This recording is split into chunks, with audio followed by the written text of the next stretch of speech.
I'm Chloe. After graduating from college, I worked as an office employee. In my student years, I went to an all-girls high school and didn't have much opportunity to interact with guys. The only relationship I had was with Mason, whom I met through a friend. Mason worked for a major corporation. He was incredibly good-looking, like a celebrity, and had great style. I was head over heels for him. Then came a day when I knew I absolutely wanted to marry Mason. While waiting for Mason, who was late to our meeting spot, I received a call. Following the voice on the other end, I turned around to find Mason standing there with a big bouquet of roses. "Will you marry me?" I thought I was dreaming when Mason, smiling, offered me those words along with the bouquet of roses. I immediately said yes, and we embraced, public setting or not. I was thrilled by Mason's proposal, which felt like a scene from a drama. Little did I know then what Mason's true nature was. After getting engaged, Mason and I started to talk about practical matters concerning our marriage. First, there was the issue of our parents. Both Mason and I are only children, so we'd have to take care of our parents eventually. We decided each would look after their own parents, so we wouldn't burden each other. Next, we discussed whether to combine our incomes or not. I was okay with merging them, but Mason said, "We shouldn't rely too much on each other's income, so let's keep them separate." I agreed. Following that, we decided not to disclose each other's savings. We agreed to each contribute half to our living expenses. Other decisions included the number of children we'd like to have, the area where we'd live, and whether we'd opt for a standalone house or an apartment. There were many decisions to make, but I believed I could do anything if it meant spending my life with Mason.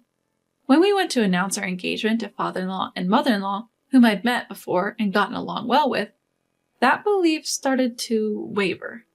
As usual, mother-in-law and father-in-law welcomed me warmly with smiles and said, "Chloe, welcome." We entered the house, and due to the special occasion of announcing our engagement, I felt a bit nervous. In the living room, Mason, father-in-law, mother-in-law, and I took our seats. My in-laws happily congratulated us on our engagement. "I was wondering when you two would get married. I'm relieved that you've finally gotten engaged," mother-in-law said, and Mason chuckled shyly. I also felt my cheeks go red. While father-in-law and mother-in-law never stopped smiling at our youthful enthusiasm, something father-in-law said made me start questioning Mason. "So, when are you planning to move in together? We need to prepare for the move too. You're not thinking of living in this house, are you? It'll get cramped when you have children." Huh? Move in together?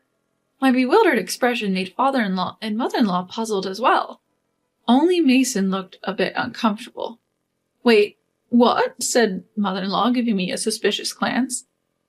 "Chloe is going to be financially supported by Mason, right? It's only natural that you live together. I did the same thing. Isn't that right, hon?"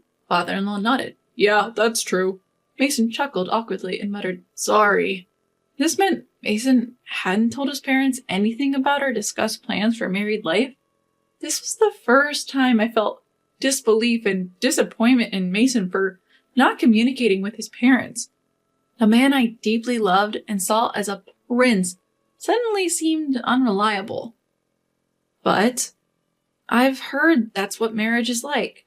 I suppose there are sides of Mason that only become visible after engagement. I started to explain to father-in-law and mother-in-law, convincing myself that this was all part of it. I don't plan on relying financially on Mason. I'm not quitting my job.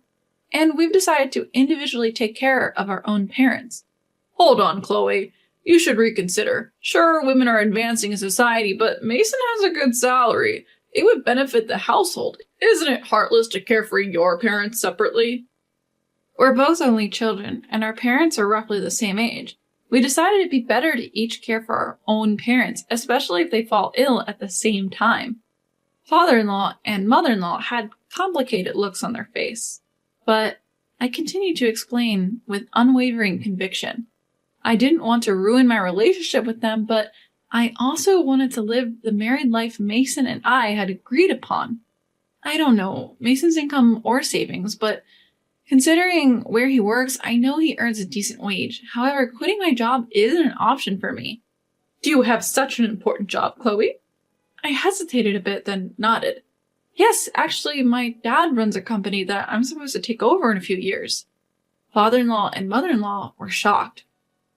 I was further disappointed in Mason for not informing them, as he knew about this. So do you have a higher income then? Because my parents own property, I own a few apartments in my name, so yes, I believe my income is higher than Mason's. I've been receiving a substantial income since ninth grade, thanks to the properties my dad transferred to me. I don't spend much, so I have more savings than Mason too. I had heard that men are intimidated by high-earning women, so I was actually relieved when we decided not to disclose our incomes. Mason knew I was studying hard to become a future CEO, but he was also shocked to find out about the apartments. After that, the conversation turned to how many apartments I owned, how much I earn, and how much I've saved. Even Mason joining in despite our prior agreement to keep those details private. That day, I somehow dodged a barrage of questions, not revealing my income or savings, and made it home. But Mason changed after that. He became increasingly interested in my finances. When we talked, the subject of money came up, and if we went on a shopping date, he'd ask for expensive brands. I would refuse, saying, "We agreed to keep our finances separate. If you want it, buy it with your own money." Doing so would put Mason in a visibly bad mood, and the atmosphere would sour. The real shock came when Mason stayed over at my house. When I came out of the bathroom, I found him rummaging through my desk drawers. "What are you doing?" I asked. "Just seeing if you have a bank book or something," he replied with a guilty expression like a child caught in mischief. At that moment, the idea of breaking off the engagement crossed my mind. Mason was no longer the Prince Charming he once was. He changed his attitude as soon as he learned about my income and savings, and it deeply hurt me. But Mason was my first love. I couldn't forget his romantic proposal with the big bouquet of roses, nor could I completely abandon my feelings for him. Should I leave him, though I still loved him? As I was mulling over these conflicting emotions, an incident occurred. That day, I was distracted by a headache at work. Sleep deprivation from worrying about Mason was probably the cause. I felt I couldn't let personal issues affect my work if I was to become a boss one day. I must have looked unwell because a coworker noticed. Since it wasn't a busy period and the staff had some bandwidth, I decided to leave early. As I reached my front door, I felt ashamed of not being able to manage even my health and noticed something odd. The door was already unlocked. For a moment, I wondered if I had forgotten to lock it, but that had never happened before. I was fully aware of the risks of living alone as a woman and was cautious. So who unlocked the door? Despite my unease, I opened the door. Only then did I think of the possibility of an intruder inside. Panicked, I grabbed an umbrella from the stand as a makeshift weapon. I was so flustered that I didn't notice until I heard a noise from deeper inside. A gasp escaped from my lips. Someone was still inside. I couldn't handle this on my own. "I have to call the police," I muttered in a shaky voice, reaching for my phone. Just then, someone sprang out from the hallway. "No!" I screamed, bending down out of fear. Wait, a familiar voice yelled out. "Huh?" As I slowly lift my head, I see Mason standing there, wearing a knit cap, a mask, and gloves. Mason looked like an intruder. Actually, he is an intruder, because I never gave him a spare key. Why? "I wanted to know how much money you make, Chloe, so I snuck into your place." "Without permission? How?" My voice trembles with fear as I ask, and Mason pulls a key out of his pocket. "A spare key. I made it without asking you when you stayed over at my place." The tears that fell were a mix of relief from mortal danger and boiling rage. I had never been this angry in my life. I pushed away Mason's hand, which was rubbing my back in an attempt to calm me, and screamed, "Are you kidding me?" in a voice so full of anger, I doubted it was my own. Mason, who had only seen my typically calm side, was stunned and fell on his rear, but my rage wasn't over. Making a spare key without permission is criminal. And what's with the disguise? Were you planning to steal my bank book if I hadn't come back? No, I just wanted to check. Check what? We agreed to keep our finances separate after marriage. I know you changed your attitude the moment you found out I have some money. I throw my umbrella at Mason, who staggers back, letting out a pathetic whoa. Why did I ever think someone so pathetic, sneaky, and money-minded was Prince Charming?